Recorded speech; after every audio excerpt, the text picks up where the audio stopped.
ما جهلنا وذكرنا ما نسينا من القرآن وادخلنا برحمتك في أهل القرآن الكريم آمين. Bapak-bapak, ibu-ibu, dan saudara-saudara sekalian, semoga Allah merahmati kita semuanya. Alhamdulillah kita diberi kesempatan oleh Allah untuk berkumpul, untuk mempelajari Al-Quran. Kita sedang mempelajari surat Al-Buruj, dan kita sudah mempelajari mulai dari ayat 1 sampai dengan ayat 13. Insya Allah pagi ini kita akan membahas ayat yang ke-14. Kebetulan ayat ini mengandung dua Asmaul Husna, yaitu Al-Ghafur dan Al-Wadud. A'udzu billahi minasy syaithanir rajim. Bismillahirrahmanirrahim. Wa huwal ghafurul wadud. Wa huwa, dan dia Allah, Al-Ghafur adalah yang maha pengampun, Al-Wadud, dan maha pengasih atau maha pencinta. Al-Ghafur, kata kerjanya ghafaro, artinya mengampuni. Dalam bahasa Arab kita membedakan antara ghafaro dan afa. Ghafaro biasanya kita artikan mengampuni, afa kita artikan memaafkan. Dari kata afa, ya'fu, afwan. Terus bahasa Indonesianya menjadi maaf. Bedanya kalau Allah mengampuni dengan sifatnya yang Al-Ghafur, Allah mengampuninya itu dengan cara ditutup. Ibaratnya kalau ada tulisan, kemudian kita melakukan kesalahan, salah tulis, kita tutup. Misalnya kalau zaman sekarang pakai tip X. Kalau ditutup, berarti tulisannya masih ada di situ. Cuma tidak kelihatan karena ada tutupnya yang putih. Tapi kalau kita korek-korek pakai satu alat, dia akan kelihatan lagi. Bandingkan dengan mengampuni yang dengan kata kerja afa. Afa, ya'fu, afwan. Kalau ghafaro, sifatnya yang menggunakan sigat mubalaghah itu ghafur. Kalau afa, kata sifatnya dengan memakai sigat mubalaghah, bunyinya afuun, afu, ya, ghafurun, afuun. Kalau Allah mengampuni kita dengan kata afa, itu artinya Allah menghapus dosa kita. Jadi umpamanya tadi tulisan, kita nulis salah. Nulis salah itu artinya kita berbuat dosa. Kita berbuat dosa, ibaratnya kita nulis salah. Terus kita hapus. Nah kalau kita hapus, bekasnya udah nggak ada. Dikorek-korek juga nggak ada. Tentu kita mengharapkan Allah mengampuni kita yang menghapus.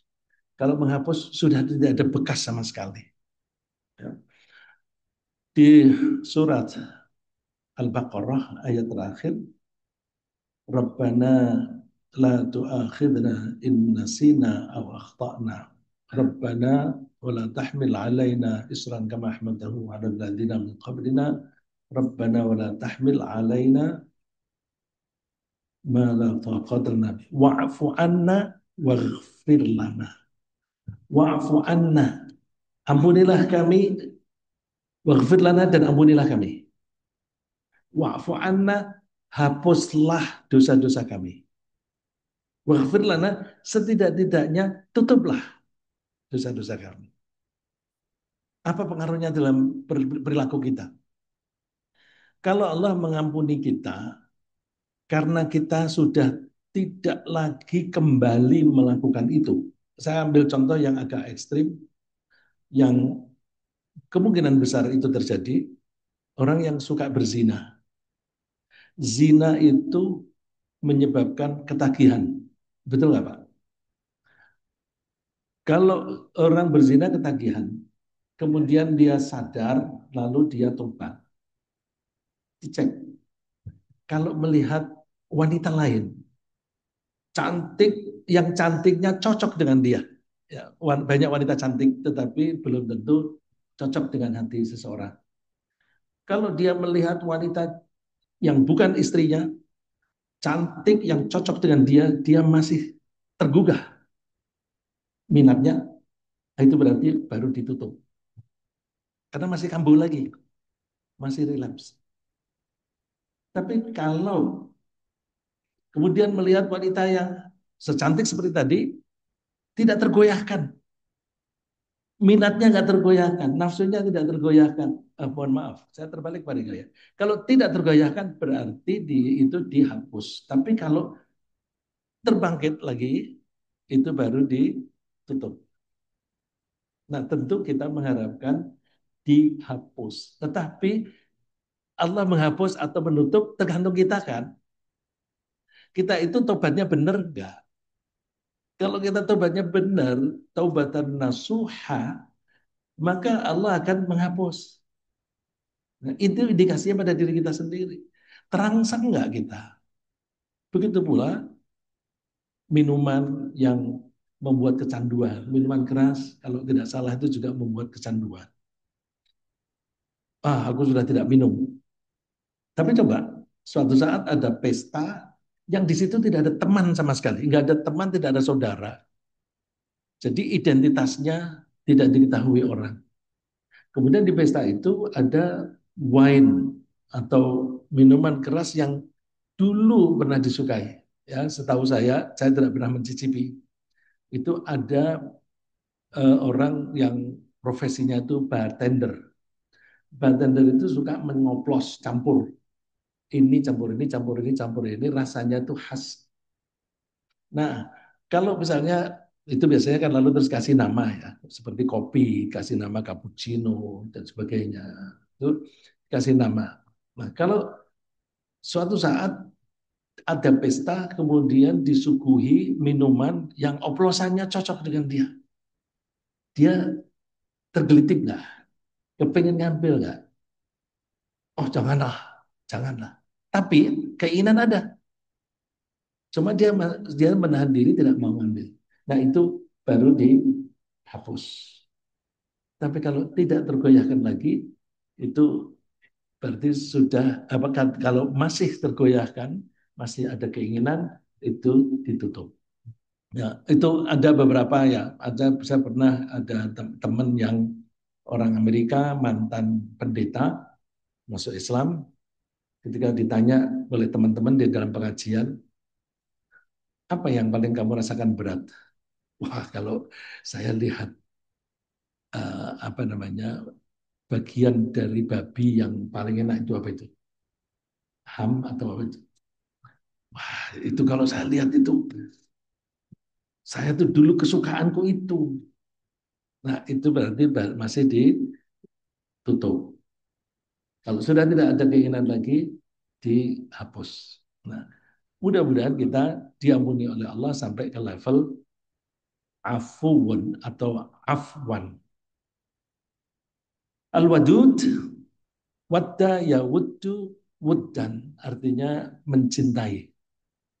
Di surat Ar-Rum, biasanya kalau kita menghadiri acara pernikahan, itu ayat itu selalu dibaca.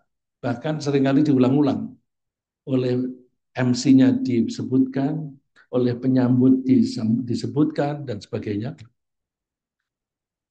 Wa min ayatihi an khalaqalakum min anfusikum azwajan litaskunu ilaiha wa ja'ala bainakum mawaddata warahmah. Mawaddah itu akar katanya sama dengan wadud. Wadud. Saya kasih gambaran kalau manusia. Manusia itu kalau mencintai, saling mencintai pada level mawaddah, cinta, maka itu berarti cintanya masih ada kepentingan pribadi. Kepentingan pribadi itu misalnya begini, saya memberi kamu sesuatu, kamu memberi aku apa? Jadi kalau misalnya suami istri masih hubungannya, aku kan sudah kerja keras untuk kita semua. Aku memberi nafkah kepada kamu. Kamu andil dong, masaklah dan sebagainya. Urusi ini, urusi itu. Itu berarti dia memberi tetapi mengharapkan imbalan. Itu mawaddah. Serupa dengan mahabbah. Sama serupa dengan mahabbah. Kalau kita baca penjelasan tentang al-wadud, itu diartikan sama dengan mahabbah. Nah, kalau kita dalam perkawinan, karena ini menyinggung perkawinan ayat tadi, ada mawaddah warahmah. Kalau suami dan istri masing-masing ketika memberi tanpa pamrih, itu namanya rahmah, kasih sayang. Jadi mawaddah itu masih ada kepentingan ego. Aku memberi, tapi aku mengharapkan sesuatu. Tapi kalau rahmah, aku memberi tanpa mengharapkan apa-apa dari kamu. Nah, orang kalau sudah suami istri sudah mahabbah, sudah rahmah, maka mereka tidak punya kepentingan antar mereka. Bisa enggak kita memberi tanpa pamrih? Sulit. Manusia memberi tanpa pamrih itu sulit. Tapi Allah menyebut, atau Allah memerintahkan supaya kita saling menyayangi. Allahu yarhamur ruhama. Allah itu menyayangi orang-orang yang penyayang. Dan juga Allah menyebut ruhama ubainahum. Orang-orang mukmin itu saling menyayangi. Jadi berarti kita punya kapasitas untuk bisa menyayangi dalam arti rahmah. Bagaimana mungkin? Begini, kita berbuat sesuatu pasti punya pamrih. Cuma kalau pamrih saya misalnya ketika saya memberikan sesuatu kepada istri, saya mengharapkan imbalan dari istri itu mawaddah. Tapi kalau saya memberi istri, saya tidak mengharapkan apa-apa dari istri, tapi saya mengharapkan imbalannya dari Allah. Nah, kalau kita memberi harapannya imbalannya dari Allah itu rahmah. Jadi orang-orang mukmin itu diharapkan saling menyayangi, saling memberi tanpa pamrih. Kalau memberi, nanti pilih aku ya jadi gubernur, pilih aku ya jadi presiden, itu bukan bukan bukan mawaddah malahan, berbuat sesuatu untuk kepentingan diri sendiri. Tapi kalau orang yang betul-betul menyayangi, memberi ya udah. Lain hari, dulu kan kamu memberi aku sekian, yang mana aku lupa. Ya karena memang tidak ada pamrih. Karena nggak ada pamrih, kalau misalnya kita memberi seorang rutin, karena dia miskin dan tidak mungkin mencari menafkah sendiri, kita kasih rutin. Tiap bulan atau tiap minggu. Terus ketemu di jalan, dia tidak menyapa. Kesel nggak kita? Kalau kita kesel, berarti belum rahmah. Karena masih mengharapkan imbalan. Meskipun imbalannya itu kata-kata terima kasih. Kita kadang-kadang orang itu dikasih ongkosnya 40.000. Ongkosnya 40.000. Saya kasih uang 50 ribuan.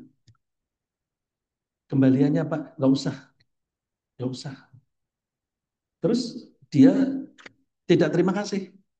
Ketika turun, orang nggak tahu berterima kasih. 10.000 kan lumayan. Tapi nggak bilang terima kasih. Bilang kayak terima kasih Pak. Gitu. Nah, itu berarti masih belum rahmah. Nah, oleh karena itu kita mesti melatih diri sampai rahmah kalau kita mengharapkan Allah merahmati kita. Dan ghafur Allah mengampuni itu atas dasar kasih sayang Allah juga. Karena apa? Penting sekali kasih sayang apa ampunan dari Allah. Karena apa? Siapa sih di antara kita ini yang tidak pernah berbuat dosa? Setiap hari kita berbuat dosa, meskipun kecil, pasti berbuat dosa. Nah, dosa itu pasti kembali pada kita sendiri. Semua dosa, kalau orang bisnis, dosa itu kesalahan. Setiap kesalahan dalam berbisnis itu menyebabkan kerugian. Coba contoh yang gampang sehari-hari, nggak usah bisnis. Kalau kita dari arah eh, Pramuka mau ke Lodan, itu ada putaran di depan kompleks Taman Berdikari Sentosa atau menjelang kantor pos. Terus karena kita ngobrol atau meleng, bablas, rugi nggak? Rugi. Tambah waktu, harus tambah lagi ke sana. Kalau macet, waktunya banyak. Materi, bensinnya tambah banyak. Kalau kita naik taksi, bayarnya lebih mahal. Jadi kalau orang bisnis itu, jangan pernah melakukan kesalahan, karena kesalahan itu menyebabkan kerugian. Sedikit maupun banyak, pasti ada kerugian. Dosa itu kesalahan. Kalau kita tidak ingin rugi, kita usahakan jangan pernah melakukan kesalahan. Karena kesalahan itu oleh Allah itu dihitung. Kan Allah mengatakan wa ahsa kullasyai'in adada. Allah itu menghitung segala sesuatu dengan betul-betul menghitung. Kita berdosa nggak pernah ngitung, tapi itu dihitung itu oleh Allah. Masuk ke deposit, deposit, deposit, deposit. Tahu-tahu ketika kita dibangkitkan oleh Allah, ditunjukin rekamannya oleh malaikat. Nih dosamu sebesar gunung ini. Eh, sebanyak itu. Kita tidak begitu merasa karena kita tidak pernah menghitungnya dan mungkin juga tidak mampu menghitungnya. Kalau Allah itu udah lebih daripada kalkulator itu, ya, masuk, masuk, masuk. Nah, bisanya kita selamat dari akibat dari dosa itu adalah ampunan. Gak ada yang bisa menghapus itu kecuali ampunan. Dan tidak ada yang bisa mengampuni kecuali Allah. Wa may yaghfiru dzunuba illallah. Siapa lagi yang bisa mengampuni dosa selain Allah? Ini kalimat ini bentuknya pertanyaan. Man, siapakah? Karena diawali dengan kata tanya, man, who, maka artinya ya siapa. Tapi di belakangnya ada ilah. Siapa yang bisa mengampuni dosa-dosa selain Allah? Tapi kemudian orang yang lagi belajar bahasa Arab diajari bahwa kalau ada man di belakangnya ada illa, maka man itu bisa diartikan tidak. Ya. Kalau diartikan tidak, wa may yaghfirudz dzunuba, tidak ada yang bisa mengampuni dosa illallah kecuali Allah. Tapi aslinya kalimat tanya. Kok pertanyaan? Jawabannya jelas. Jawabannya nggak ada, ya, tidak ada. Jadi kalau siapa yang bisa mengampuni dosa selain Allah? Jawabannya sudah kita ketahui, nggak ada, hanya Allah. Ya. Oleh karena itu, kalau kita ingin selamat, tidak terkena imbas dari dosa, maka kita mesti mengharapkan ampunan dari Allah. Dan ampunan dari Allah itu adalah rahmat, bagian dari kasih sayang Allah. Saya ingin menambahkan lagi sedikit.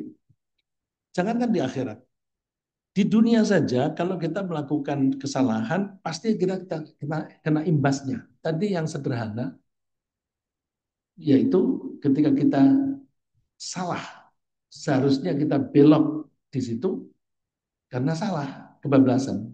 maka kita kena akibatnya. Akibatnya biaya lebih banyak, bensin lebih banyak, waktu lebih panjang, dan tenaga tambah capek. Itu menunjukkan bahwa kalau kita merupakan kesalahan, Allah itu menghukum kita. Cara menghukum bagaimana? Dengan mekanisme alam. Cara menghukumnya dengan mekanisme alam. Yaitu kalau tadi mekanisme alamnya karena perjalanannya lebih panjang, maka lebih lama, karena macet dan sebagainya, bensinnya lebih banyak dan sebagainya. Jadi Allah itu menimpakan akibat dari kesalahan kita dengan mekanisme alam. Walillahi ma fis samawati wa ma fil ardi liyajziyal ladzina asa'u bima amilu wa yajziyal ladzina ahsanu bil husna. Walillahi ma fis samawati wal ardi. Allah itu memiliki semua yang ada di langit dan di bumi. Untuk apa? Untuk membalas orang-orang yang berbuat buruk.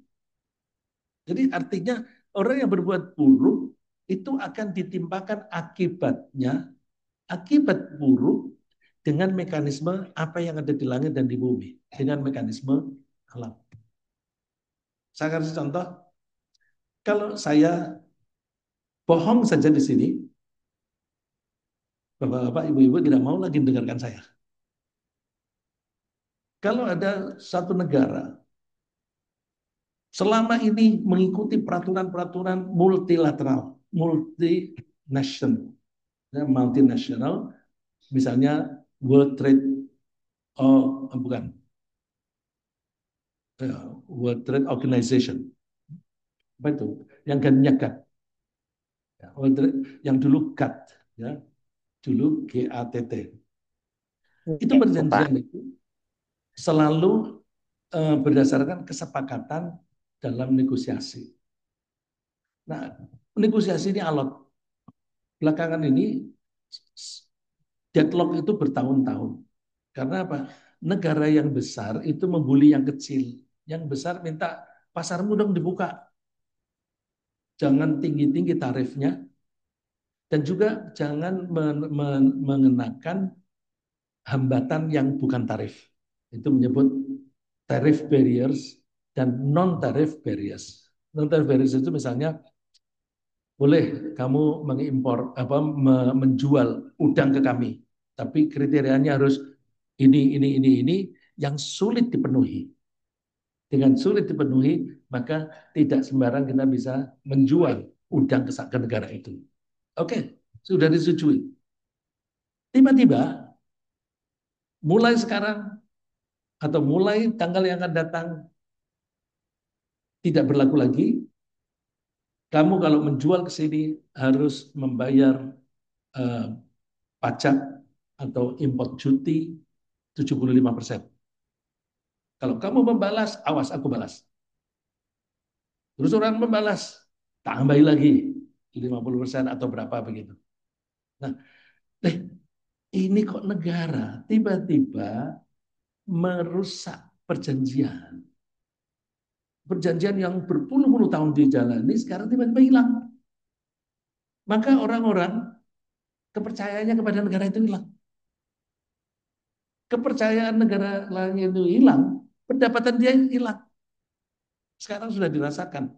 Dalam 6 bulan pertama ini saja, pendapatan Amerika dari wisata itu anjlok.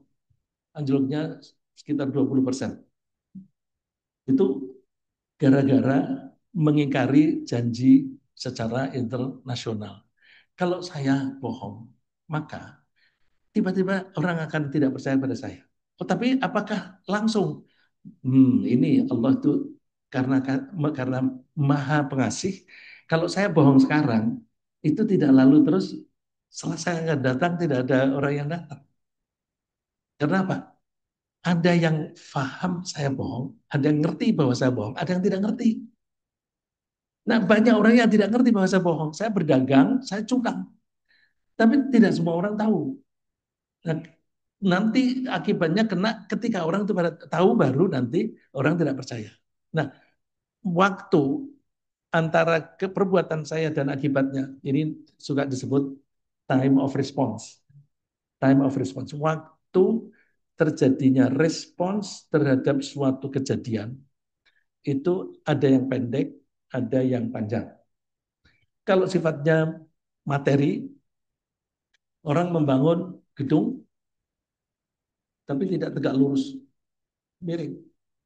Langsung roboh dia.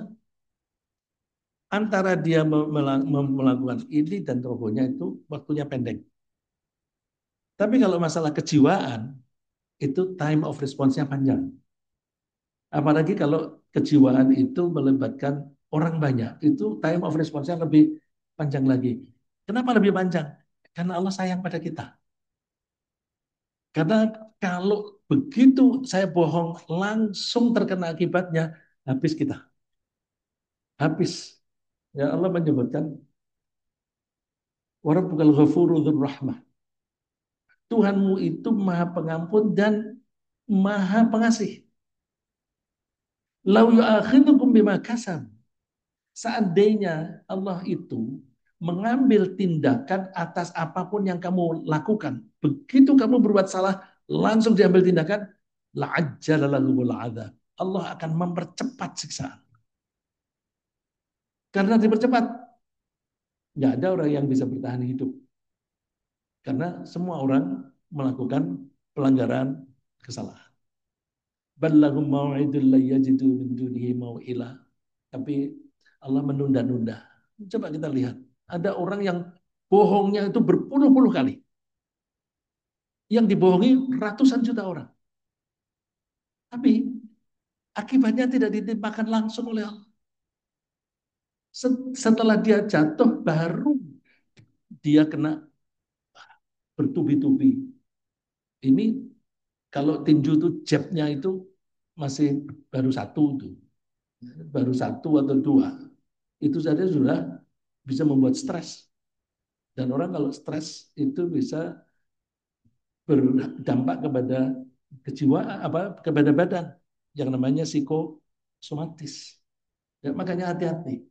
Jangan pernah kita melakukan kesalahan dan kalau kita bersalah cepat minta ampun kepada Allah. Dan Allah menjanjikan kalau seseorang melakukan kesalahan satu kali saja maka dan terus kemudian dia langsung minta maaf maka Allah akan mengampuni. Coba kita baca janji Allah. Innamat taubatu 'ala Allahi lil ladzina ya'maluna as-su'a bi jahalatin tsumma yatubuna min qarib. Sesungguhnya taubat itu merupakan kewajiban bagi Allah, kewajiban. Kewajiban itu dari kata ala. Ala itu menjadi beban, lil ladzina ya'maluna as-su' itu menguntungkan. Boleh dibilang kewajiban, boleh dibilang hutang. Ya kalau walillahi 'alan nasi hajjul baiti Allah apa manusia itu berhutang untuk pergi haji. Jadi Allah mewajibkan kita, tetapi Allah mengatakannya kamu hutang ya untuk pergi haji. Bandingkan dengan kamu wajib. Mana yang semangatnya seharusnya lebih kuat? Kalau utang kan, kita utang ya mesti bayar. Nah ini Allah menyebutnya wajib bagi Allah atau Allah hutang kepada orang-orang yang melakukan satu kesalahan. Asu, asu itu satu. Bandingkan dengan as-sayyi'at. Kalau as-sayyi'at itu banyak keburukan atau banyak dosa. Bijahalah melakukannya itu dengan karena ketidaktahuan. Artinya tidak sengaja. Kalau sengaja melakukan kesalahan itu sama dengan menantang. Ya. Kalau kita melakukan kesalahan dengan sengaja sama dengan menantang. Nah, itu dosanya besar. Tapi kalau tidak sengaja, ya namanya tidak sengaja. Kenapa? Kapan kita berbuat sesuatu tidak sengaja? Karena kita tidak tahu misalnya, oh nggak tahu kalau sholat tanpa tumak ninah itu sholatnya tidak sah. Kalau sholatnya tidak sah berarti sama dengan tidak sholat. Berarti kalau sholat tanpa tumak ninah, dia sudah berbuat dosa. Karena sama dengan dia belum sholat. Terus setelah dikasih tahu, Jangan buru-buru. Mesti kamu berhenti sejenak. Itu namanya tumanina. Terus dia nurut. Nah, berarti kesalahan-kesalahan yang lalu itu bijahalatin. Nah, kalau orang melakukan kesalahan karena tidak tahu, tsumma yatubuna min qarib, kemudian mereka itu bertaubat dalam waktu dekat. Nggak usah ditunda-tunda. Kapan kamu tobat? Nantilah kalau sudah tua. Nantilah kalau mau mati. Nah, siapa tahu kita mau mati atau tidak. Karena tidak ada persyaratan orang mati itu harus sakit. Banyak orang sehat mati. Banyak orang kaya mati. Ya, banyak orang yang tidak ada gejala apa-apa, tahu-tahu meninggal dunia. Ya, seperti misalnya Ustadz Yahya, ya, meninggalnya itu begitu mendadak. Nah, itu siapa tahu? Nggak ada yang tahu.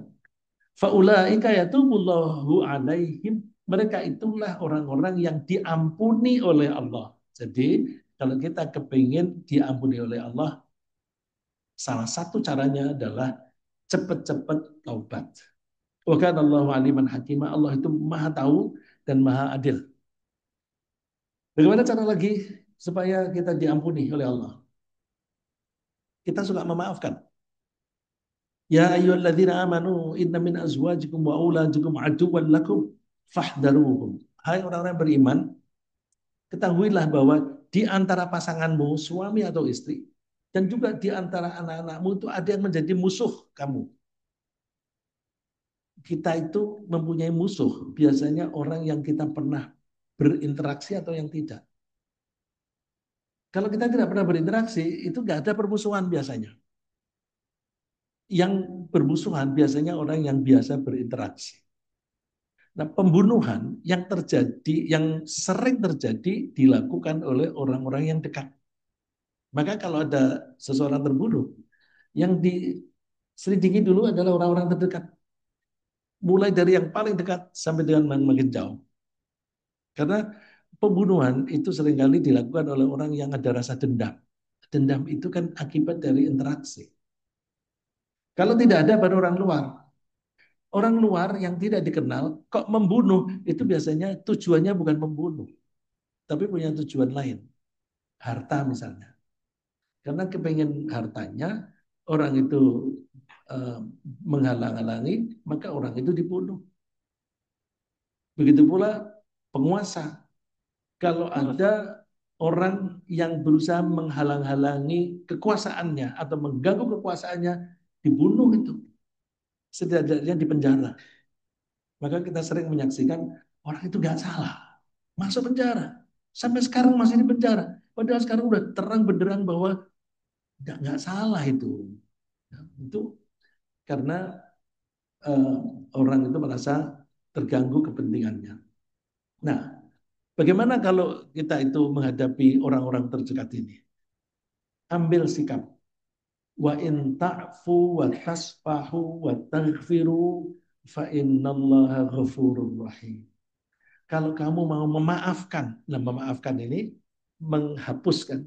Jadi anak kita yang ya namanya anak, dia itu kan masih tumbuh, pola pikirnya juga masih berkembang. Kalau kita terlambat memberitahukan prinsip-prinsip kejujuran dan sebagainya, anak itu nanti perilakunya untuk menjadi baik itu lambat. Nah, karena lambat, kita suka kesel. Terus kita maafkan. Maafkan, ya udah hapus. Watas fahu, dan kalau kalian itu mau berlapang dada.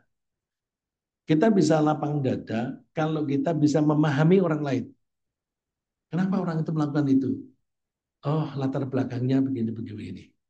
Ya, misalnya, misalnya ada seorang Muslim, kita tidak membahas kualitas keislamannya, mencalonkan menjadi wali kota di Amerika. Orang di sana biasanya yang berkuasa bukan orang orang Muslim, orang non Muslim. Begitu ada orang-orang Muslim yang mau berkuasa, wah ini bisa membelokkan arah. Tapi dia kepentingannya adalah mensejahterakan penduduk kota itu.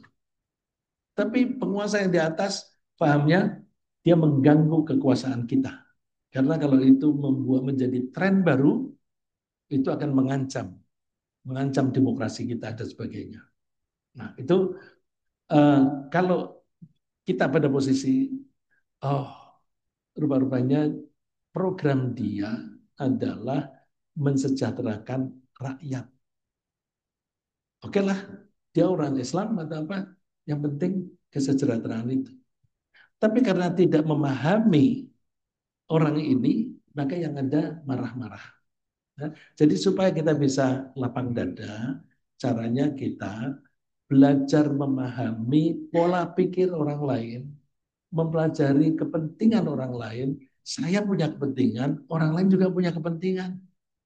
Kalau kita bisa memahami, maka kita akan mudah memaafkan. Cuma orang biasanya malas mempelajari diri sendiri. Bagaimana kita bisa memahami orang lain kalau kita sendiri tidak paham diri sendiri? Bagaimana kita bisa memahami perasaan orang lain kalau kita tidak memahami perasaan diri sendiri? Ya, saya seringkali membuat contoh itu yang paling gampang itu antara takut dan sedih. Di sini juga pernah saya kemukakan. Kalau kita tanya, apa sih bedanya takut dan sedih? Kebanyakan tidak bisa jawab. Karena apa? Yang nggak pernah memikirkan tentang emosinya sendiri. Ya, tidak pernah memahami tentang emosinya sendiri. Kalau dia tidak bisa memahami emosinya sendiri, bagaimana bisa memahami emosinya orang lain?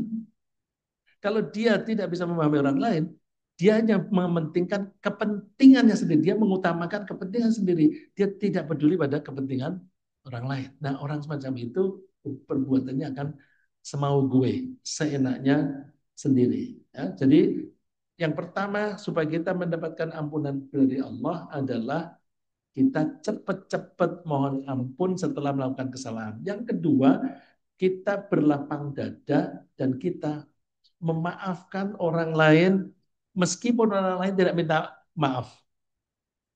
Ya, jadi ibaratnya kalau yang contoh yang lain, innama yarhamullahur ruhama. Allah menyayangi orang-orang yang penyayang.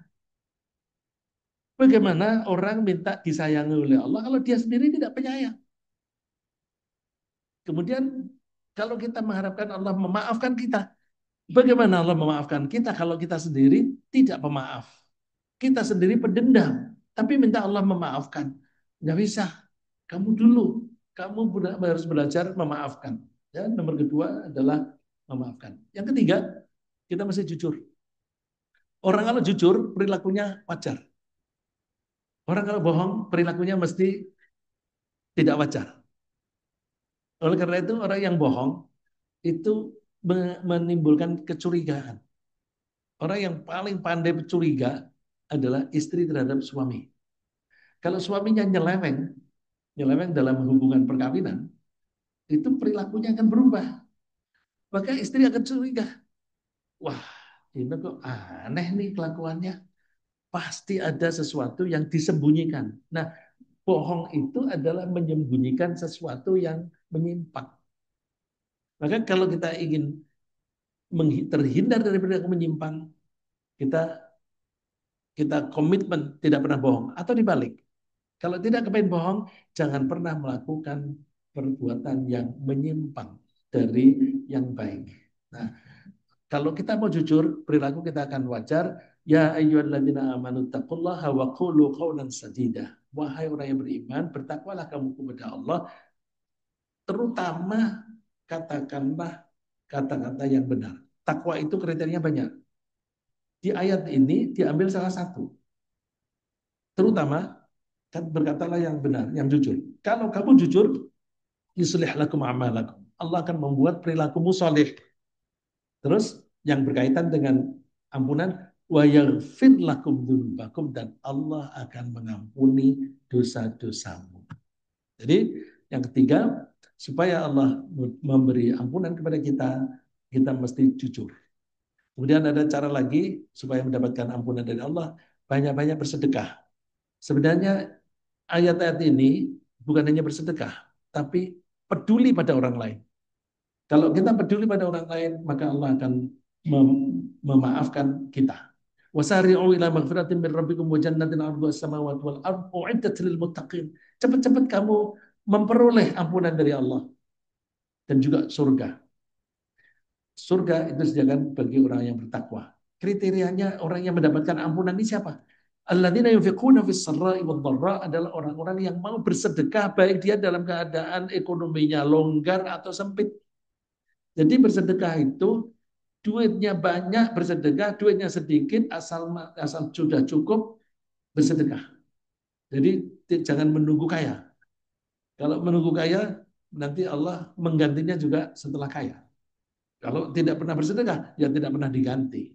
Maka kalau kepengen rezekinya longgar, banyak-banyak bersedekah. Terus kepedulian pada orang lain juga ditunjukkan wal kadhiminal ghair, mau menahan marah. Bukan hanya menahan marah, wal afina 'anin nas dan juga mau memaafkan orang lain. Jadi yang kriteria berikutnya agar kita mendapatkan ampunan dari Allah adalah kita tingkatkan kepedulian kita kepada orang lain. Kalau ada orang butuh bantuan, kita bantu. Butuh bantuan saran, kita kasih saran. Butuh bantuan keuangan, kita bantu keuangan dan sebagainya. Dan kalau mereka berbuat salah, kita lapang dada, kita maafkan mereka. Saya kira sementara begitu, mudah-mudahan apa yang kita bahas ini bermanfaat. Eh, ada lagi eh, dua poin yang saya belum sempat kemukakan, tapi seperti biasanya materi sudah dibagikan oleh Pak Andi, bisa dibaca lebih lanjut. Terima kasih. Jazakallah khairan kepada guru kita, Pak Ustadz Ziza Abdullah, yang telah memberikan kepada kita paparan nasihat tentang penjelasan dari Al-Quran Surah Al-Buruj ayat yang ke-14. Baik, diberikan kesempatan kepada para jamaah yang hadir di masjid maupun yang mengikuti kajian via online di rumah. Silakan untuk yang di rumah nanti mengaktifkan mikrofonnya dan akan kami berikan kesempatan bertanya. Sebelumnya untuk jamaah yang di masjid dipersilakan. Baik, Pandi, terima kasih. Assalamualaikum warahmatullahi wabarakatuh. Pak Ustadz, langsung saja. Menarik sekali mengenai Al-Buruj ini. Al-Buruj kan pokok-pokoknya menceritakan tentang penindasan yang terjadi di Mekah pada saat itu terhadap orang-orang yang beriman. Nah, ketika tadi Pak Ustadz menjelaskan tentang Al-Wadud, artinya salah satu dari Asmaul Husna ya, sifat Allah. Hanya saja pada saat zaman sekarang saya melihat nih, dari kacamata saya sendiri, ketika terjadinya penindasan di Gaza atau Palestina, eh, apakah itu bentuk kecintaan yang diperlihatkan oleh rakyat Palestina atau Gaza, sehingga pada sampai saat ini masih terjadi penindasan tersebut. Nah, tadi Pak Ustadz juga menerangkan, yang kedua pertanyaannya, bahwasanya efek dari tindakan buruk itu punya masa, jangka waktunya itu. Nah, kalau kita lihat eh, sampai saat ini terhadap penindas rakyat Palestina itu belum ada efeknya saya lihat ya. Nah, apakah itu juga termasuk masa yang dimaksud Pak Ustadz tadi? Bahwasanya efeknya lama secara psikologis, bahkan di sini secara fisik ya. Nah, yang ketiga Pak Ustadz, mohon maaf ya, nggak apa-apa satu lagi ya Pak Ustadz ya. Eh, apakah ini sama dengan zaman dahulu ketika Allah memberikan kesempatan kepada eh, Firaun untuk bertobat? Apakah sama hal ini seperti itu? Terima kasih. Ya, Assalamualaikum warahmatullahi wabarakatuh. Waalaikumsalam. Terima kasih. Pak Marvel menyebut Gaza. Kenapa si orang yang menindas Gaza itu tidak segera ditumpas? Nah, Allah menyebut di Al-Quran misalnya, wala yasabanna alladziina kafaru annama numli lahum khairul li anfusihim. Orang-orang kafir jangan mengira bahwa kalau Allah menunda menimpakan siksaan itu baik bagi mereka. Itu buruk. Karena apa? Ada kalimat Allah juga, innama numli lahum liyazdadu ithma. Kami memberi waktu mereka, mengulur waktu supaya dosanya tambah. Jadi tambah dosanya memang biar tambah-tambah. Kenapa? Nanti kalau dosanya tambah, hukumannya itu setimpal. Ada juga ada ayat yang menunjukkan bahwa orang-orang itu suka di tadrij. Kita suka menyebut istidraj, dilulu, dibiarin. Misalnya pemerintah yang penguasa, yang dolim, aku bisa kok. Caranya gimana? Undang-undangnya diubah. Itu aturannya diubah. Sehingga dia bisa melakukan pelanggaran-pelanggaran seenaknya sendiri. Dibiarkan. Hatta idza farihu bima utu, sampai mereka itu bangga dengan apa yang mereka lakukan. Nah, kita bisa kan? Saat itu kemudian Allah akan menumpas dan menumpasnya habis-habis. Berkenaan dengan orang-orang yang menindas di Gaza. Allah menyebut di surat Al-Isra. Walaqad katabna, Masya Allah, bahwa wala ta'lunna 'uluwan kabira. Bahwa orang-orang Bani Israel itu akan sombong sesombong-sombongnya. Kemudian diceritakan di situ dua kali.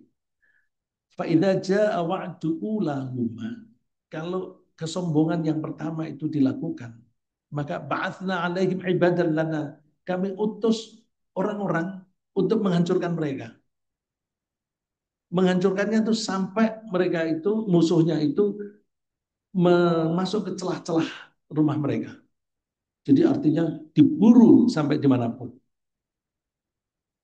Terus nanti suatu saat Allah akan memulihkan kekuatan mereka. Kekuatan militer, kekuatan ekonomi dipulihkan. Nanti akan ada kejadian yang kedua. Ketika terjadi, kami akan utus lagi orang-orang untuk menghancurkan Bani Israel. Terus, apakah hanya dua kali? Allah menyebutnya, kalau kamu mengulang, kami mengulang. Ya. Fa'in ta'udu na'ud. Kalau kamu mengulang, kami akan mengulang. Artinya kalau kamu sombong-sombong lagi, kami akan ulang. Nah, penyiksaan itu berlangsung lama dan begitu intens sampai uh, akan dihabiskan. Coba, mereka itu begitu pandainya sampai mereka itu bisa membuat peraturan secara internasional. Di PBB itu ada peraturan bahwa tidak boleh ada orang atau negara yang melakukan tindakan antisemit. Antisemit itu artikan anti terhadap orang-orang Yahudi. Sehingga kalau ada orang ngeritik di PBB, langsung dituduh antisemit. Terus langsung minta maaf. Maaf, maaf, maaf. Saya cabut. Nah, itu berkali-kali semacam itu. Nah, kemauannya mereka itu kan ingin menguasai seluas-luasnya. Karena salah satu menteri pertahanannya ketika ditanya wartawan, boundary-nya Israel mana sih? Dia mengatakan up to the place where our soldiers can reach. Sampai ke batas tentara kami bisa mencapai. Berarti kan nggak ada batasnya. Dan kita lihat buktinya, Lebanon dicaplok, Syria dicaplok, Mesir dicaplok. Nah, terus kemudian dia kira dia bisa semena-mena seenaknya sendiri. Dia coba ngebom Iran, dibales. Balasannya ringan. Jadi itu semacam ngetes. Bom lagi ada Ismail Haniyeh. Di bom hebat sekali itu. Di hotel atau di apartemen yang kemudian di bawahnya itu ada bunker, bunkernya keluar dari bangunan, di bom pas kena itu mati. Balasannya Iran ringan. Berarti dia kemampuannya sebatas itu. Terus ngebom yang lebih intensif dibales. Nah, sekarang banyak daerah yang seperti Gaza. Tapi mereka itu begitu sombongnya masih tetap saja membunuhi orang-orang Palestina dengan bahwa orang-orang lain tidak boleh memberi sumbangan. Lalu mereka kasih sumbangan. Jadi mereka mengatakan tidak ada listrik, tidak ada air, tidak ada makanan, biar mati kelaparan. Ya. Terus karena orang-orang itu lapar, datang bantuan katanya dari Amerika. Begitu makanan datang, dibom di situ. Ini bukan manusia itu, kacam sekali. Nah, ini oleh karena itu sekarang ini kita kita tunggu saja. Mudah-mudahan Allah menghancurkan mereka yang entah dari siapa, dari Iran, dari Yaman, dari Lebanon dan sebagainya. Ya itu kan Allah menyebutnya ibadallana, hamba-hamba kami. Ketika Allah menyebut hamba-hamba kami, tidak harus orang-orang Islam. Maka kita, oh, orang Islam tidak harus orang Islam. Seperti dulu yang menghancurkan mereka orang-orang Romawi. Orang Romawi bukan orang Islam. Tapi di Al-Quran Allah menyebutnya ibadallana. Orang non-Muslim aja bisa dipakai oleh Allah untuk menghancurkan orang dolim. Maka kita tidak usah mempermasalahkan orang Syiah atau orang Sunni. Nggak usah dipermasalahkan. Itu mekanisme yang dibuat oleh Allah. Ya. Mudah-mudahan Allah mewujudkan janjinya. Yang kedua, apa tadi? Cinta Allah. Oh ya, ya, ya, anu. Ya, cinta Allah itu antara lain itu menunda-nunda siksaan kita itu kalau diambil tindakan oleh Allah udah habis kita dari dulu. Tapi kita masih diberi kesempatan. Kadang-kadang kita tuh minta ampun, tapi terus kita ulang lagi. Terus minta ampun lagi, ulang lagi. Itu Allah memberi kita kesempatan. Maka tambahan umur itu harus kita baca sebagai rahmat Allah untuk memberi kita kesempatan untuk ada dua hal. Umur kita sampai di sini. Kemudian kita sampai di sini itu rekodnya, rekamannya bahwa dosa kita banyak. Kemudian kita tambah umur. Ada dua hal. Satu, supaya kita membuktikan bahwa kita berhenti dari dosa dan minta ampun. Dan begitu kita menyelamatkan diri dari neraka. Yang kedua, itu kesempatan bagi kita untuk menambah pahala berbuat baik. Jadi kesalahan-kesalahan dihapus ditambah dengan pahala-pahala yang lebih banyak. Nah, itu berarti kita dikasih waktu 5 menit saja, itu adalah kesempatan yang baik. Jangan sampai seperti yang disebutkan oleh Allah, ketika mau mati, waduh, duitku masih banyak sekali di deposito. Saat tidak ada gunanya, sekarang baru sedekah. Nah, jangan menunggu sama seperti itu. Ya, keluarkan dikit, dikit, dikit. Jangan takut miskin. Nah, kalau kita takut miskin, akibatnya kita menahan menahan diri, tidak mau bersedekah, jadinya kikir. Dan orang kikir itu indikasi musyrik. Kikir itu indikasi musyrik. Kenapa? Orang kikir itu ada ketakutan. Aku besok makan apa? Ketakutan aku besok makan apa? Aku bagaimana hidup? Berarti dia menggantungkan kehidupannya pada duit atau pada makanan. Padahal yang memberi kita kehidupan itu Allah. Jadi kita harus menggantungkan hidup kita kepada Allah, bukan kepada uang. Nah, orang yang kikir itu karena takut tidak bisa hidup ketika tidak punya uang. Terima kasih. Baik, Pak Ustadz ada pertanyaan dari Bapak Uul Munir. Apa di akhirat masih disiksa jika dosa kita baru diampuni, belum dihapus, baru ghafur, belum afu? Loh, kalau kalau yang diampuni itu sudah seluruhnya ya tidak lagi dikenakan di akhirat. Tapi kalau diampuni oleh Allah itu hanya sebagian, ya masih ada kemungkinan disiksa. Kalau orang mukmin mungkin disiksa, dimasukkan ke neraka beberapa saat, kemudian nanti dikeluarkan. Jadi, nah kalau dikatakan oleh Allah, Innallaha la yaghfiru ayyushraka bihi wa yaghfiru ma duna dzalika liman yasha. Allah itu tidak akan mengampuni kalau dosanya itu musyrik. Kalau yang lain-lain diampuni. Itu konteksnya begini. Kalau kita sampai mati belum bertobat, belum minta ampun, itu dosa apa saja bisa diampuni oleh Allah. Ya, karena masih ada harapan doa dari anak, amal kita, amal jariah itu bisa menghapus dosa kita, bisa menambah pahala kita. Tapi kalau musyrik itu nggak bisa, nggak bisa. Jadi kalau musyrik itu ya mesti harus tobat dan baca syahadat lagi. Harus komitmen tidak mengulang lagi. Jadi Allah tidak mengampuni dosa syirik kalau sampai mati dia belum tobat. Kalau sudah tobat, ya kan Allah menjanjikan orang kafir begitu dia masuk Islam, dosa-dosa yang lalu diampuni. Gitu. Terima kasih. Baik, terima kasih Pak Ustadz. Terima kasih, Andi.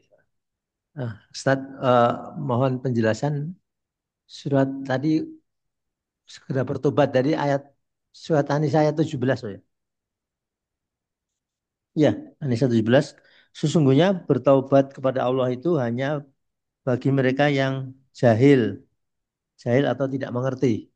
Maksudnya apakah waktu membuat kesalahan tuh nggak tahu kalau ini saya salah. Tadi contohnya berzina. Jadi yang tobatnya diterima itu yang sudah berzina tapi nggak tahu itu salah gitu. Mohon penjelasan. Ya, ya, ya, dosa itu ada kalanya gini Pak. Kalau ada istilah ma'ruf dan mungkar. Ma'ruf dan mungkar. Ma'ruf itu artinya understood, diketahui. Mungkar itu not understood, tidak diketahui. Jadi kok kalau kita menerjemahkannya ma'ruf itu baik. Baik diberi istilah ma'ruf karena itu orang secara umum mengakui bahwa itu baik. Orang secara umum itu sudah ada dia mengetahui dan mengakui bahwa itu baik. Kalau misalnya berhubungan suami istri ada ikatan nikah itu dimanapun orang mengakui bahwa itu baik. Tapi kalau tidak eh, tanpa nikah itu tidak baik. Nah, orang lalu bertanya, loh, kok begitu? Akalnya itu mengingkari karena itu aku nggak ngerti bahwa kalau itu baik. Nah, salah satu contoh misalnya kalau zina, ada seseorang datang kepada Rasulullah SAW mau masuk Islam, tapi dia akan tetap berzina. Rasulullah tidak bilang nggak bisa. Gitu. Rasulullah bertanya, kamu punya ibu? Ya. Bagaimana kalau ibumu dizinain orang? Kamu rela nggak? Enggak. Kamu punya anak perempuan. Kalau kamu anakmu perempuan dizinai orang, kamu rela nggak? Enggak. Kamu punya tante. Kalau dizinain gimana? Nah itu. Terus dia bilang, ya deh, saya tidak akan berzina. Jadi meskipun dia tuh memang semangatnya itu atau nafsunya itu ingin berzina terus, tetapi dibangkitkan kesadarannya bahwa perzinaan itu tidak bisa masuk akal, tidak bisa diterima oleh akal. Karena tidak bisa diterima oleh akal, maka disebut mungkar. Angkaro itu mengingkari, tidak mengakui. Kalau al-ma'ruf diketahui kebaikannya. Nah, orang suka bilang itu common sense, tapi saya bilang ada beberapa orang bilang, oh yang penting kita pakai common sense. Hati-hati ya dengan common sense. Common sense itu artinya common. Common itu diakui secara umum. Tergantung. Kalau seseorang itu lahir sampai dibesarkan di kompleks pelacuran, misalnya dulu ada keramat tunggak, ada anak dilahirkan di situ sampai besar dia di situ, dia akan menganggap perzinahan itu hal yang wajar. Di lingkungan itu secara common diakui itu biasa. Nah itu common sense. Jadi common sense itu dibangun oleh lingkungan. Maka istilah yang Allah pakai itu al-ma'ruf itu pakai al ya. Pakai al itu berarti spesifik. Di, diakui kebaikannya tapi oleh orang-orang yang perilakunya wajar. Jadi saya tidak tahu ini sudah menjawab. Ya, ya, ya terima kasih. Ya, cukup. Mudah-mudahan apa yang kita bahas pagi ini baik dan kalau kita mengakui bahwa ini baik, mari kita kuatkan komitmen kita untuk tidak melakukan kesalahan, pelanggaran. Kalau pelanggaran itu terhadap peraturan Allah, maka itu artinya dosa. Maka komitmen kita hindari dosa sekecil apapun. Karena kalau kita sudah mau melakukan dosa yang kecil, maka akan ringan kita melakukan dosa yang besar. Dan kita jangan mencoba perbuatan dosa sekalipun. Karena kalau sudah sekali, itu nanti akan ada kedua, ada ketiga. Ya, kita buat nol, zero sin. Ya, komitmen kita begitu. Kalaupun kita itu berbuat salah semata-mata hanya karena tidak tahu atau tidak sengaja atau karena terpaksa, dan demikian mudah-mudahan Allah mengampuni kita dan kita diberi oleh Allah ketabahan dalam mempertahankan keimanan ini sampai akhir hayat, sehingga mudah-mudahan Allah mengakhiri hidup kita dalam keadaan iman dan dengan husnul khotimah. Amin. Mari kita tutup dengan baca tasbih. Subhanakallahumma wa bihamdika asyhadu an la ilaha illa anta astaghfiruka wa atubu ilaik. Assalamualaikum warahmatullahi wabarakatuh. Waalaikumsalam Waalaikumsalam warahmatullahi warahmatullahi wabarakatuh. wabarakatuh. Terima Terima kasih Pak kasih Riksa. Pak Ustaz. Ya. Pak Ustaz. Jazakumullah khair, Tad. Terima kasih juga Ibu, Bapak. Terima kasih Pak Ustaz Reza. Ya kaulah. Ya.